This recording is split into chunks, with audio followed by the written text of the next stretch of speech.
નમસ્તે બાળ મિત્રો. આજે આપણે ગણેશ અને કાર્તિકેયની વાર્તા સાંભળીશું. ઓકે, તો ચલો વાર્તા ચાલુ થાય છે અહીંયાથી.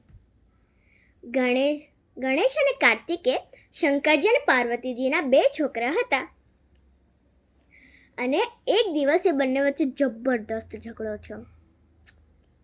ગણેશ કે હું તાકાતવાળો છું, કાર્તિકે કે હું તાકાતવાળો છું. તો હવે શું કરવું બંને વચ્ચે? એવું કરતા જ રહે પણ કોઈ ઉપાય મળે નહીં. તો પછી એ ગયા શંકરજી અને પાર્વતી જોડે. બંને કે માતાજી પિતાજી, અમને કહેશો કે અમારા બંનેમાંથી સૌથી તાકાતવાળું કોણ છે? તો શંકરજી કહે કે મને તો કોઈ ઉપાય સૂચતો નથી, તો હવે આપણે શું કરીએ? ત્યાં જ પાર્વતીજી બોલ્યા કે મને એક ઉપાય સૂચ્યો છે. તમે આ બંને વચ્ચે સ્પર્ધા રાખો કે પૃથ્વીનો એક ચક્કર લગાવી જે પણ પહેલાં આવે એ વિજેતા ગણાય. એ સૌથી તાકાતવાળું, એ પ્રથમ પૂજનીય પણ બનશે. તો કે ચલો આપણે આ કરી દઈએ. શંકરજી કે ચલો તમે બંને જાઓ અને પૃથ્વીની એક પ્રદક્ષિણા કરીને આવો. તો કાર્તિકે તો ઉપડ્યા પિતાજીના આશીર્વાદ લઈને મોર ઉપર. તો પછી ત્યાં ગણેશજી કે મારું વાહન તો મૂષક છે, તો હવે હું કરું કેવી રીતે?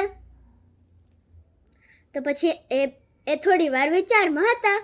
ત્યાં જ શિવજી કે તું સ્પર્ધા નહીં કરે? શું તારે પ્રથમ પૂજ્ય બનવું નથી?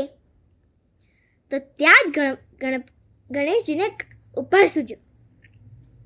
તો એ છે ને માતા અને પિતાજીની આજુબાજુ 3 પ્રદક્ષિણા ફરી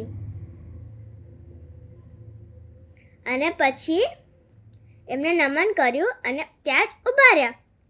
અને એના પછી કાર્તિકેયજી કરતા મોર ઉપર આવ્યા. તો પછી કે આ ગણેશ તો અહીંયાથી હાલ્યો જ નથી, હું વિજેતા છું, મને પ્રથમ પૂજન બનાવવાનો હું સૌથી શક્તિશાળી. ત્યાં શંકરજીએ કીધું કે તું નહીં, ગણેશ વિજેતા છે. તો કાર્તિકે કે એ કેવી રીતે? તો એને એની બુદ્ધિનો ઉપયોગ કરીને સ્પર્ધા જીતી છે.